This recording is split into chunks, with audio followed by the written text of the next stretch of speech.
My wawata of becoming a doctor started at a pretty young age. My granddad was a paramedic when I was growing up. So hearing a lot of the stories about his mahi kind of got me interested in the medical field. Always quite interested in science as well.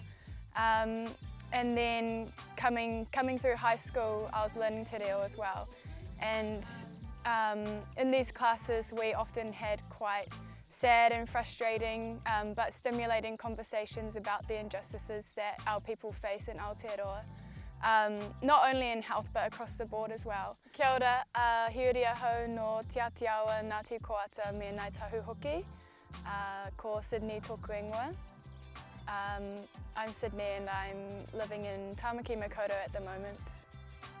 I'm currently in my final year of a Bachelor of Medicine in Surgery up in Tamaki Makaurau, but heading down to Tauranga next year for my first job as a doctor.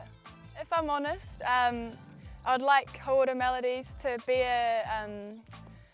a long-standing kaupapa and keep it going over the years to come. I think it's important to have both fresh ideas and fresh faces coming into this kaupapa, so I'd love to see it being something that continues in the future and for the years to come.